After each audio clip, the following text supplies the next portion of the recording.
Muy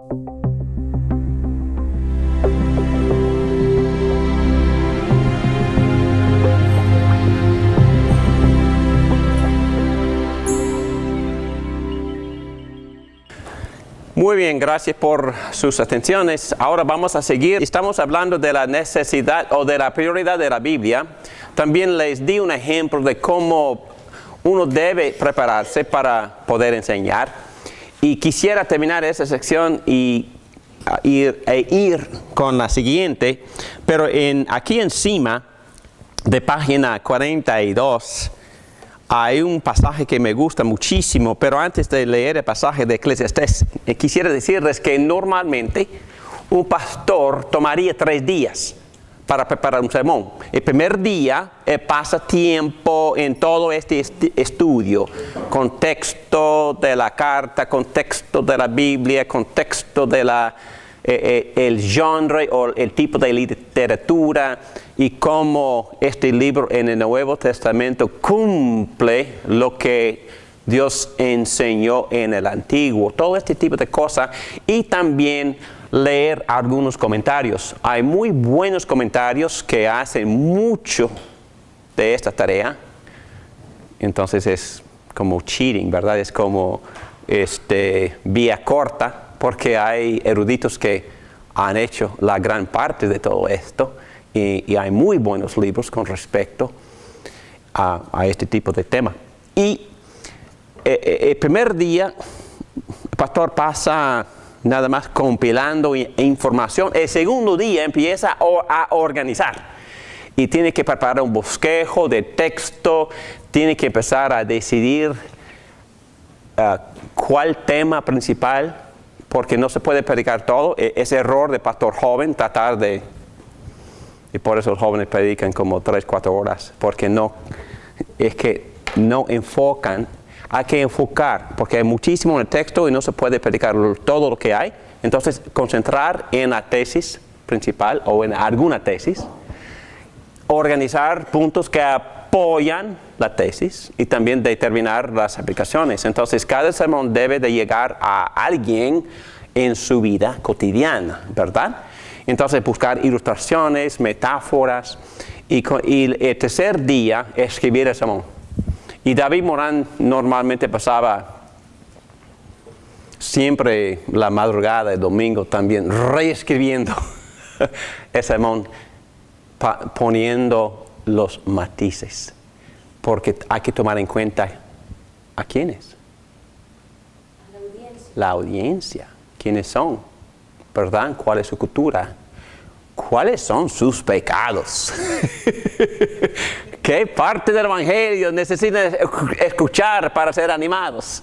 Ok, y eso también es una gran labor que requiere muchísima energía emocional e intelectual. Pero es muy bíblico que el que enseña haga eso. Aquí es la prueba. Eclesiastés. Además de ser sabio, el maestro impartió conocimientos a la gente. Ponderó, investigó, ordenó. Entonces David Morán no inventó esto. ¿Quién escribió este libro? Salomón. Probablemente. Dice, ponderó, investigó, ordenó muchísimos proverbios. Procuró también hallar las palabras más adecuadas y escribirlas con honradez y veracidad. Entonces, el que enseña tiene que buscar la ilustración, la metáfora, los matices. Porque es imposible solo decirlo. Porque a veces aún los conceptos bíblicos ofenden muchísimo, ¿verdad? Y no es decir, cambiemos los conceptos. Pero también hay cierta forma, cierto matiz para decirlo, para que la gente lo reciba y no rechazarlo inmediatamente. Entonces el pastor o el que enseña tiene que tomar en cuenta todo esto. Y algunas personas escuchándome me van a acusar de cobardía. No es cobardía. Si la gente me rechaza de inmediato, entonces no he logrado nada.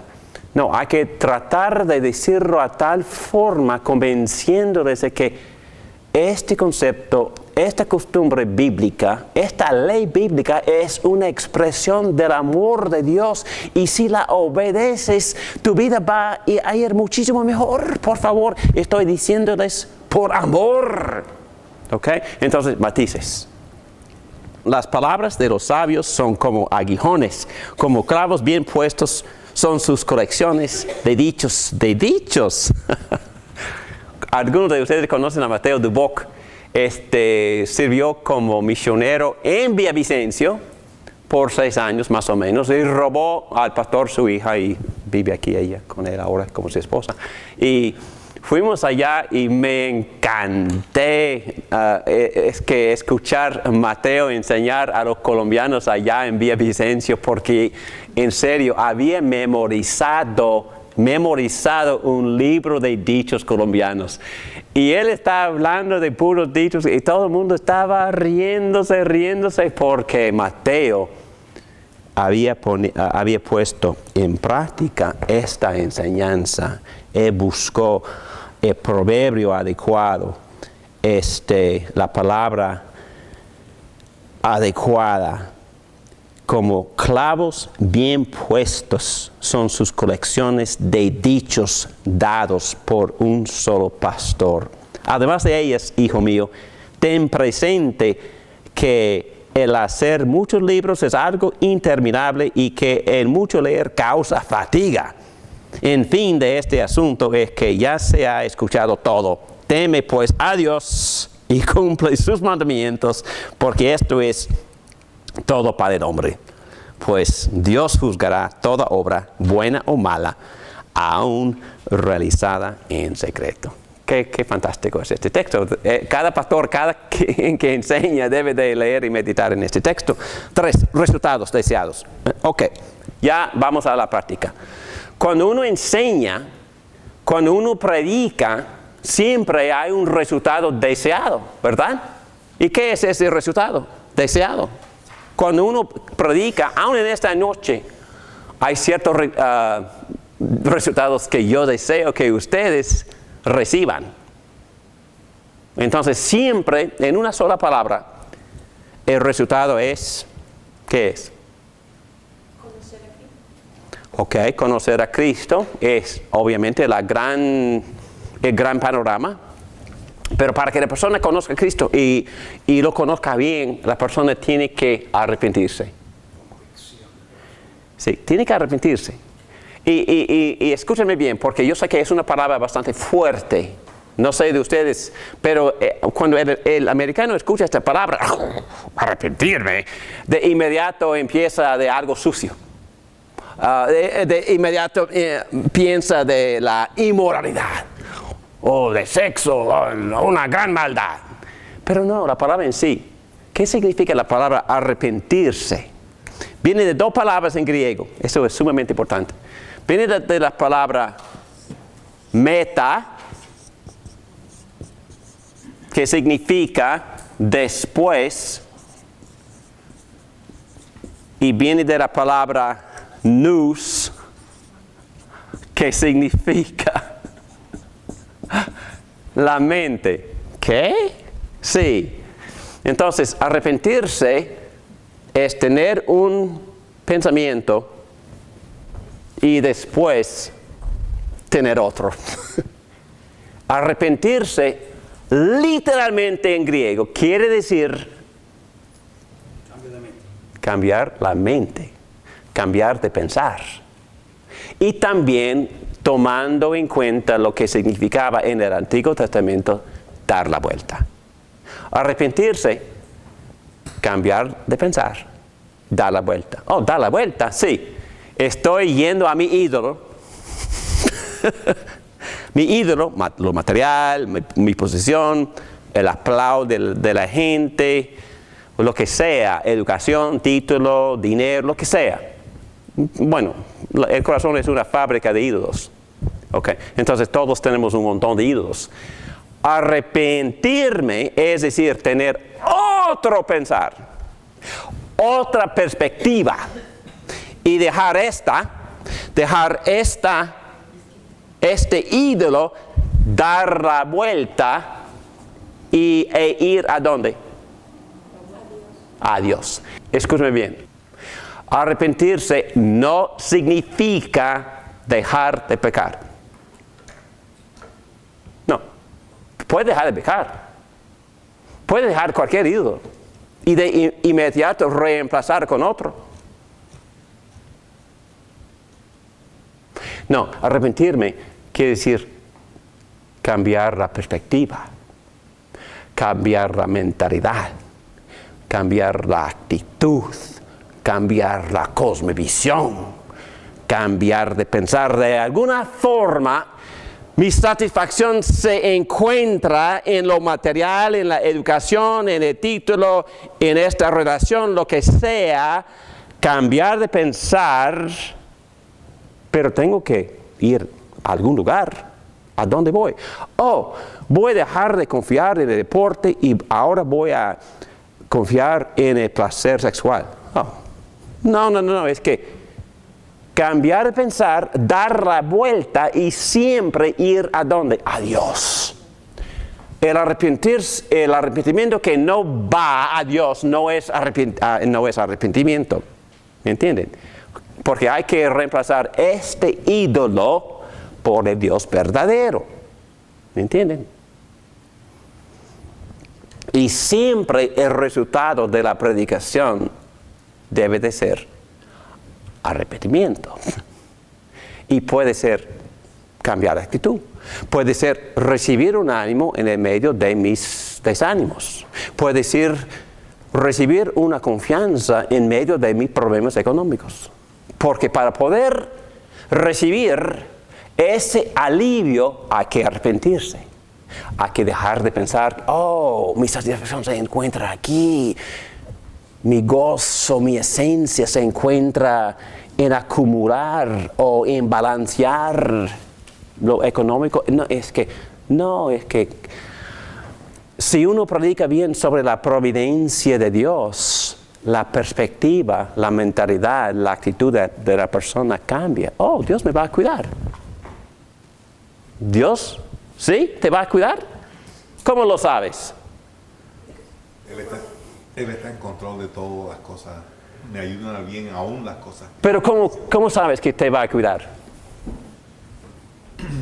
Lo he aprendido en su palabra. Oh, su palabra te enseña, ¿verdad? Sí, claro. ¿Y lo ha hecho? Sí, lo ha hecho. Oh, ¿siempre? ¿Y cuántos años tiene? No lo digas. Pero entonces, ¿sabes por la promesa?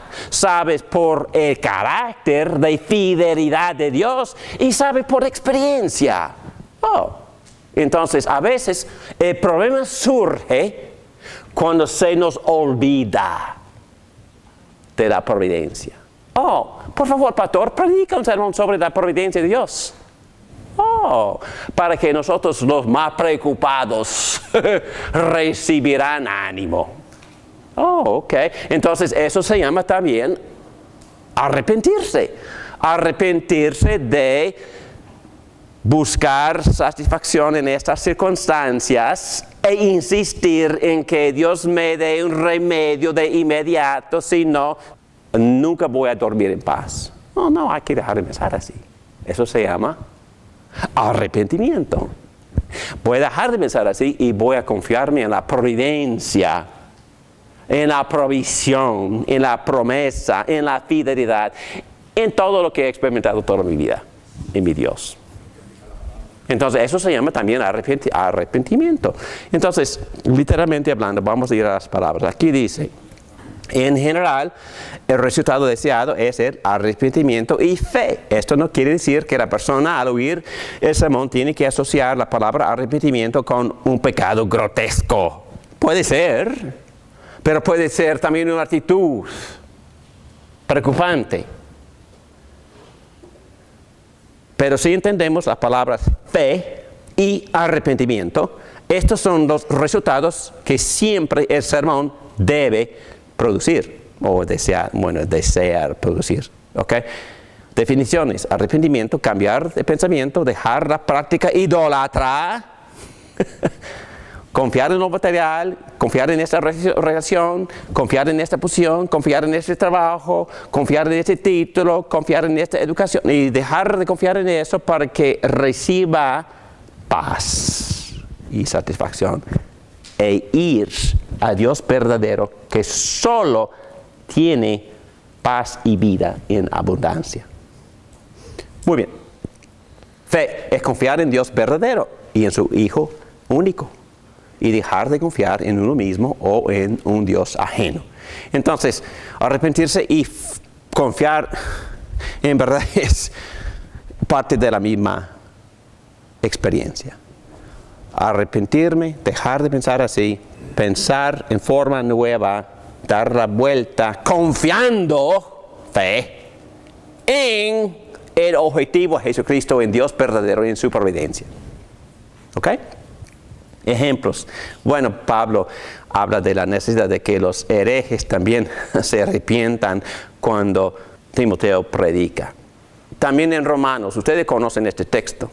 Romanos 12 enseña, página 43, enseña que una renovación de la mente resulta en una transformación de la vida. ¿Recuerdan ese texto?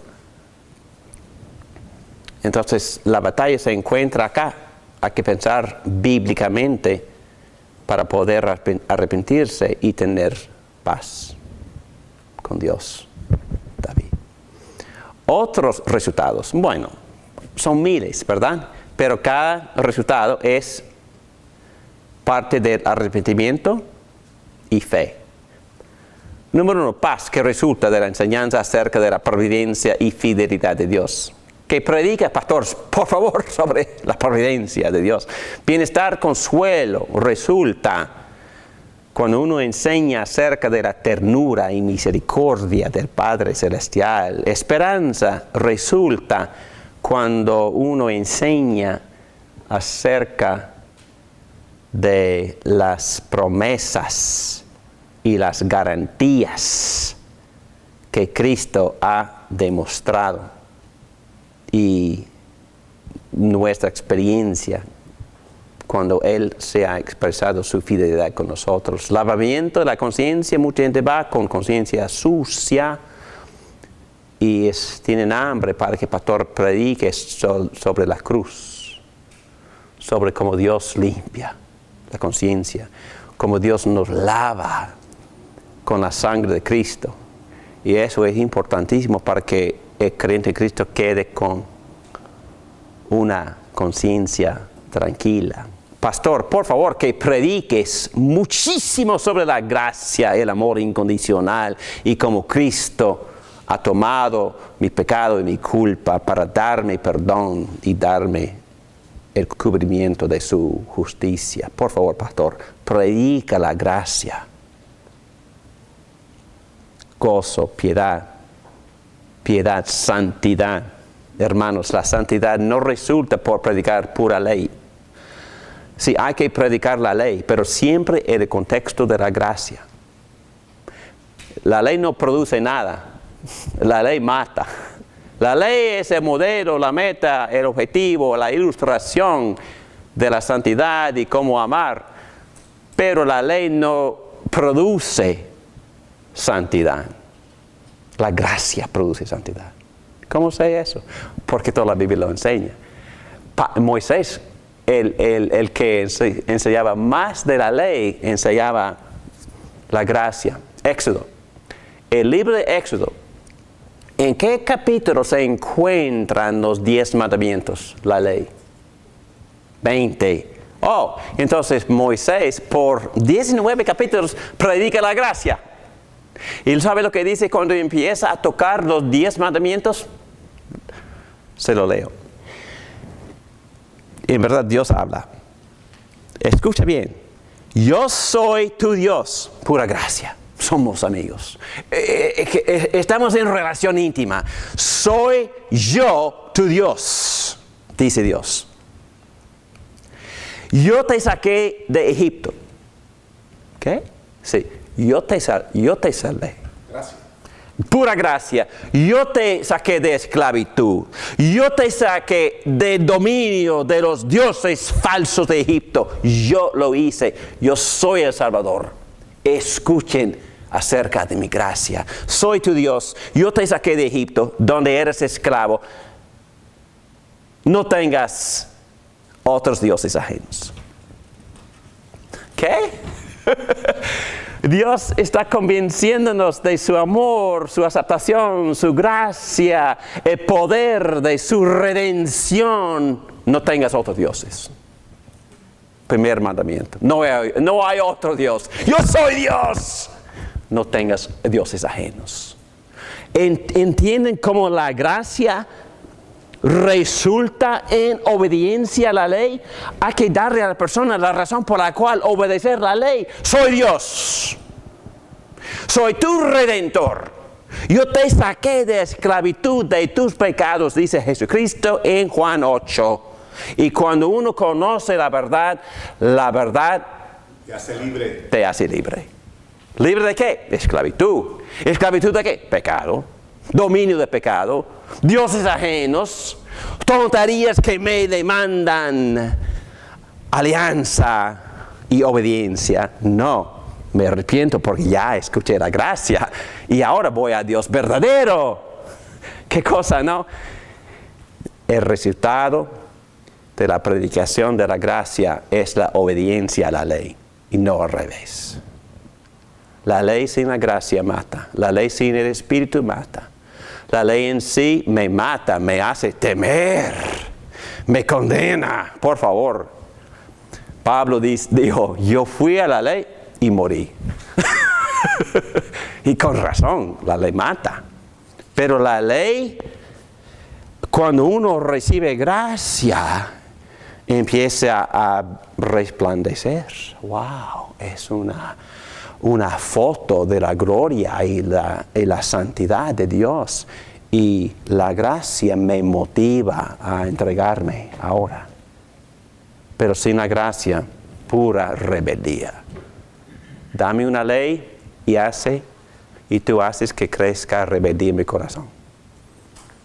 Dame otra ley, crece más la rebeldía. Dime stop, pare, me voy.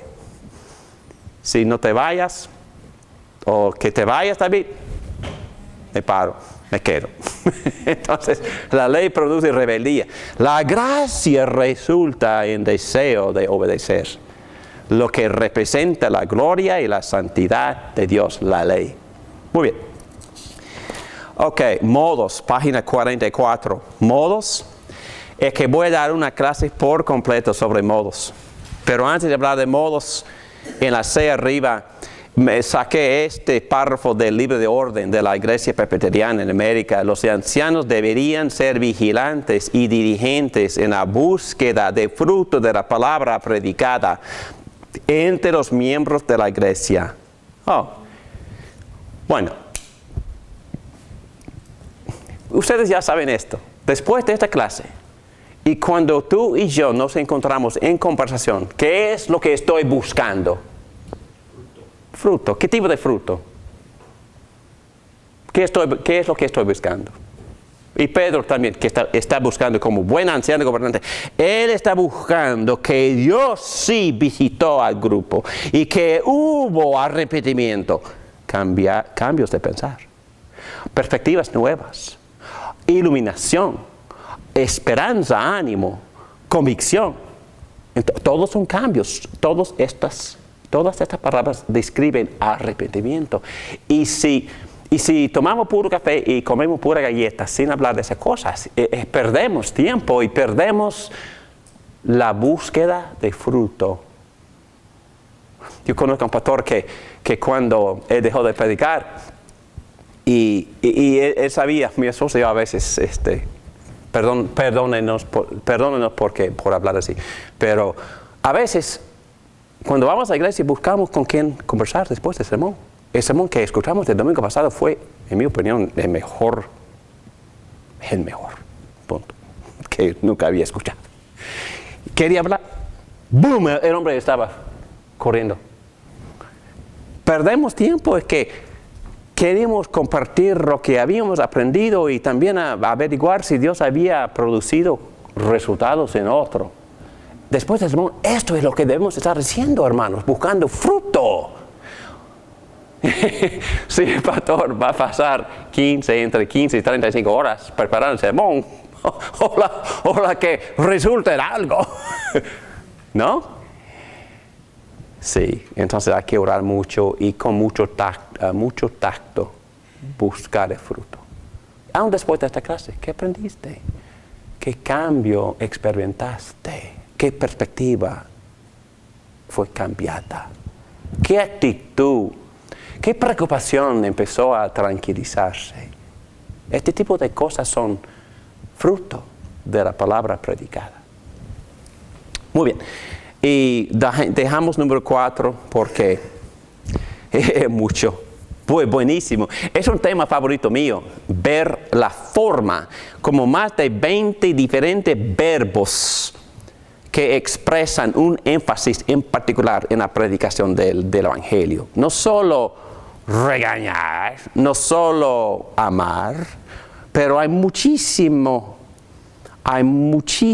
energía y expresiones de comunicación como confundir, probar, declarar, discutir, hablar, razonar, advertir, retar, informar, instruir, rogar, pedir, amonestar, reprender, exhortar, urgir, animar, predicar, testificar, proclamar buenas nuevas, instruir en lo básico y corregir. Y mucho más. Entonces, el pastor tiene que decidir qué énfasis. ¿Voy a exhortar o voy a reprender? ¿Voy a persuadir o voy a confirmar? Entonces, hay mucho. El sermón puede tener un solo resultado, que la gente vaya con mejor convicción de que esta es la verdad.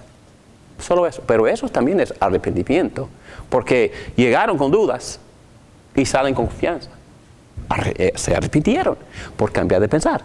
¿Y qué es lo que causó el cambio?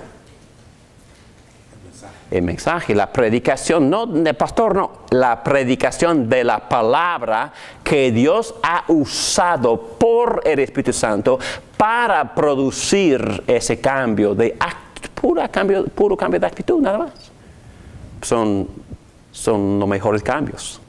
En página 45, el pastor tiene que dedicar toda su vida para conocer las Escrituras, para que pueda enseñar y predicar la palabra de Dios completa. El pastor debe de poder decir junto con el apóstol Pablo, fíjense, sin embargo considero que mi vida carece de valor para mí mismo, con tal de que termine mi carrera y lleve a cabo el servicio que me ha encomendado el Señor Jesús, que es el de dar testimonio del Evangelio de la gracia de Dios. Escuche, yo sé que ninguno de ustedes entre quienes he andado predicando el reino de Dios volverá a verme.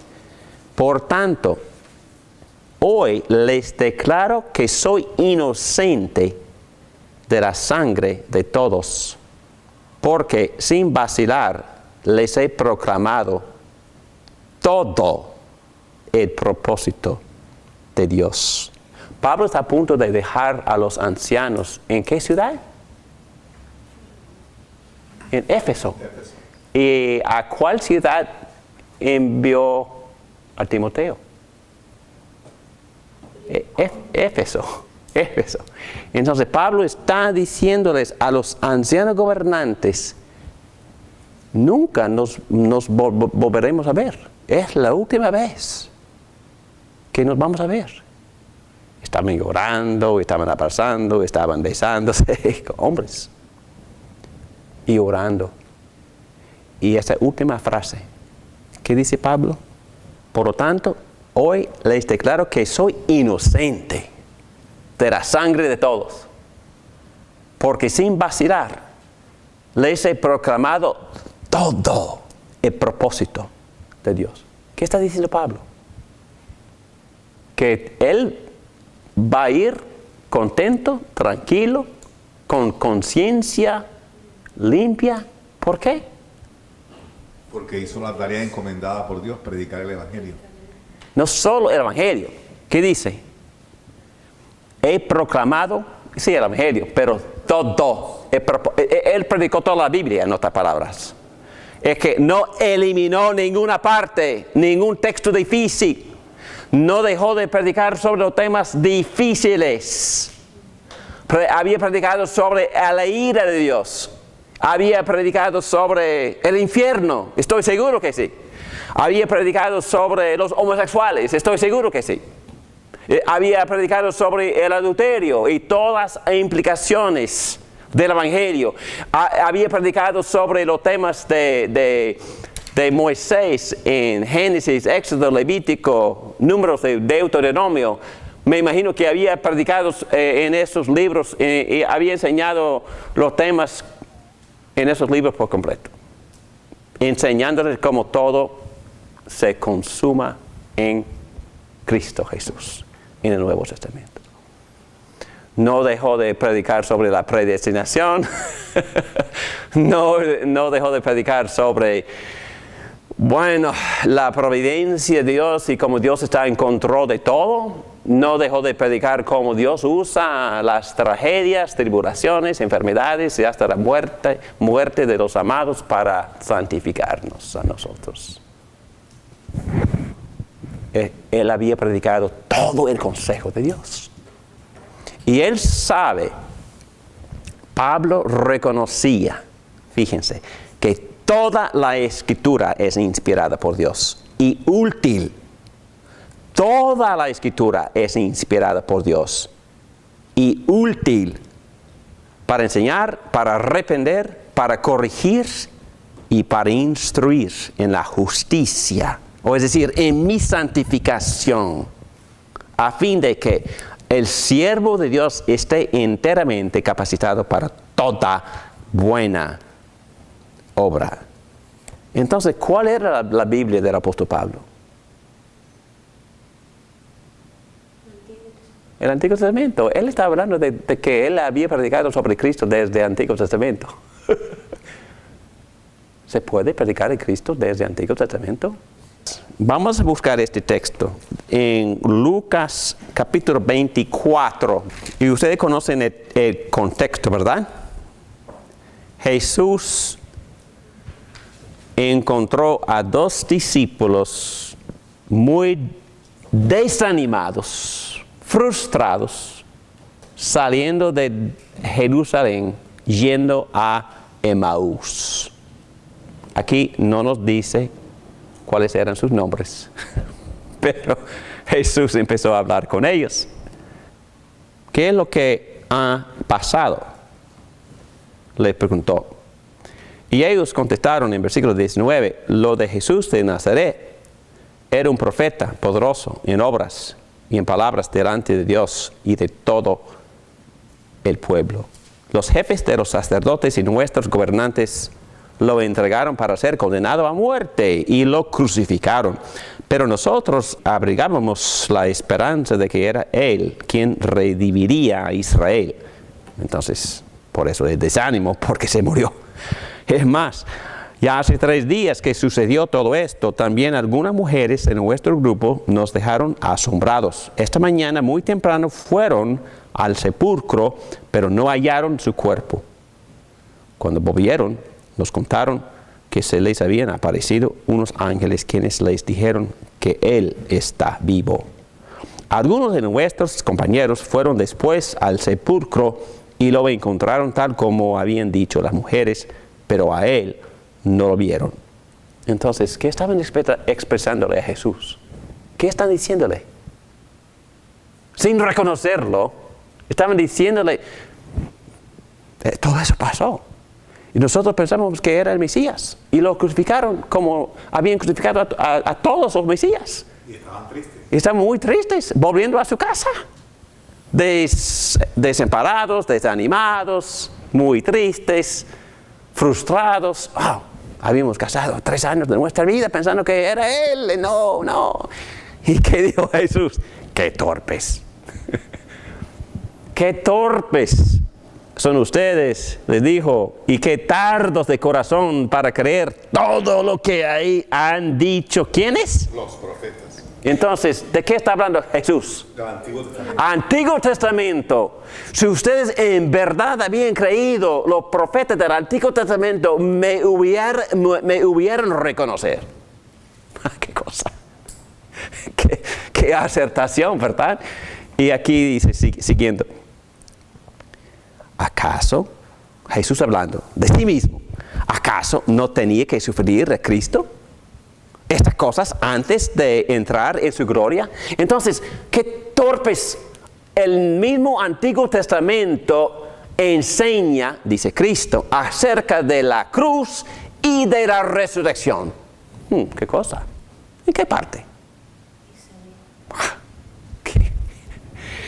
En Isaías, en Éxodo, y en Salmos, la resurrección en Salmos 16, la concepción de una virgen en Isaías 7, 14, y la resurrección también al final de Isaías 53. Entonces está ahí en todas partes.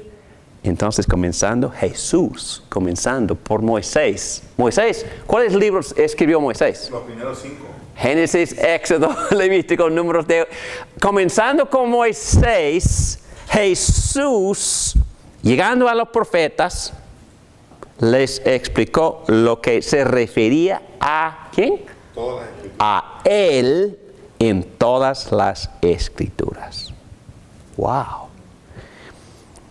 Entonces, cuando leemos el Antiguo Testamento, tengo que decirles esto.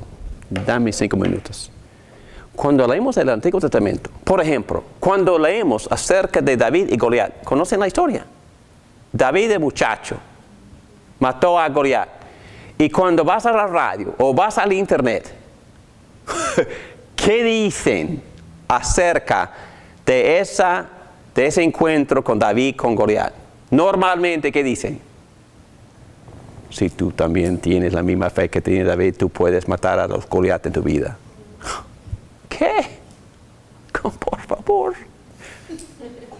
¿Qué quiere Dios que yo aprenda de David y Goliat?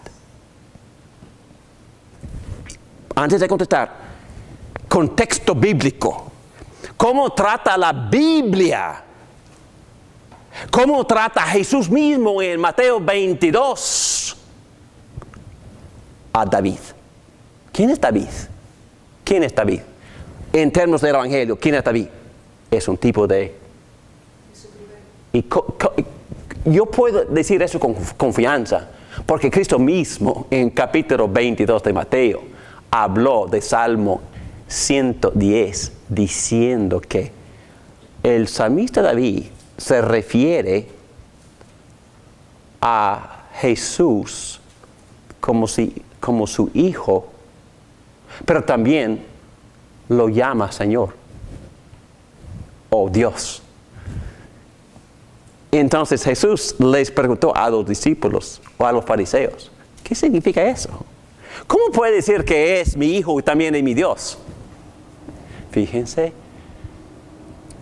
¿qué dice Dios acerca del trono de David en 2 Samuel, versículo 14 del capítulo 7?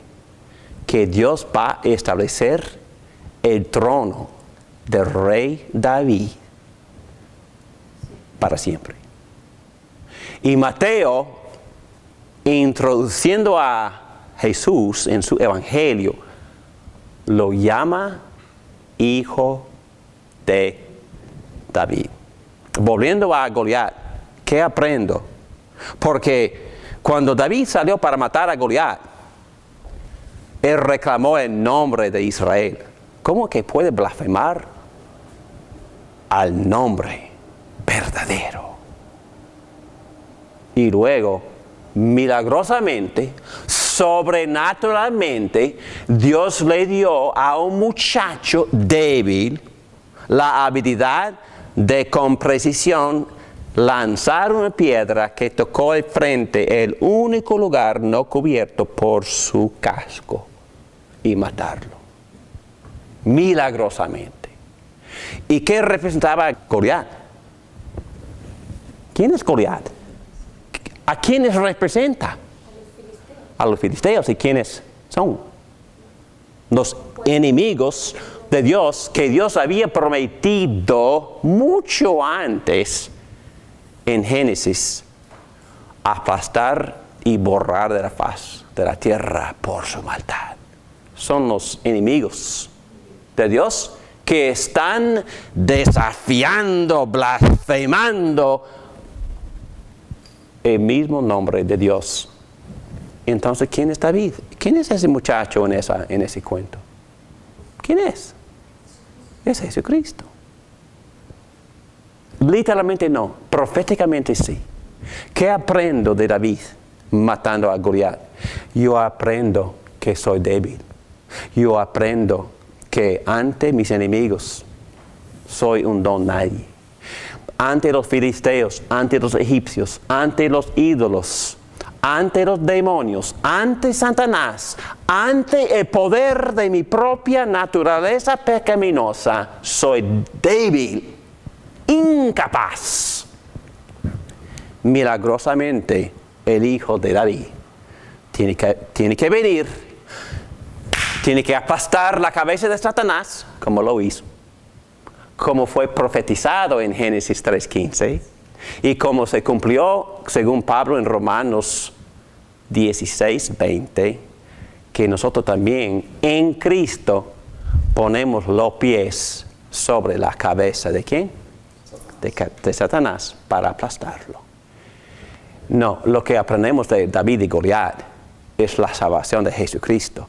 No como profeta ni como sacerdote, pero como rey, conquistador, matando hasta la muerte a todos los enemigos de Dios y los míos por mí. Entonces, David y Goliat me enseña a confiar en el Hijo de David para hacer lo que yo no puedo. Si voy a resistir tentación, por favor, que venga Hijo de David. Si voy a superar estos hábitos malos en mi vida, Hijo de David, por favor. Si voy a resistir tentación, Hijo de David. Si voy a crecer en mi santificación hacia la santidad de Dios, basada en la ley de Dios, que venga por tu gracia sobrenatural, por favor, Hijo de David, que se llama Jesucristo. Oremos. Padre, gracias por tu gracia, gracias por tu amor, gracias por tu providencia, gracias por cuidarnos, gracias por proveer todas nuestras necesidades. Gracias por llenar nuestro corazón con gozo y paz. Gracias por transformarnos por tu gracia. Gracias por morar en nosotros, Padre e Hijo, por el Espíritu Santo. Gracias por unirnos a Cristo. Gracias por la redención. Gracias por darnos un gran futuro y también por bendecirnos grandemente en esta vida. Confiamos en ti y no confiamos en los ídolos. Confiamos en ti, nos arrepentimos de confiar en los ídolos y ponemos nuestra confianza en el Dios verdadero, aún en su Hijo Jesucristo. En su nombre te pedimos todo. Amén.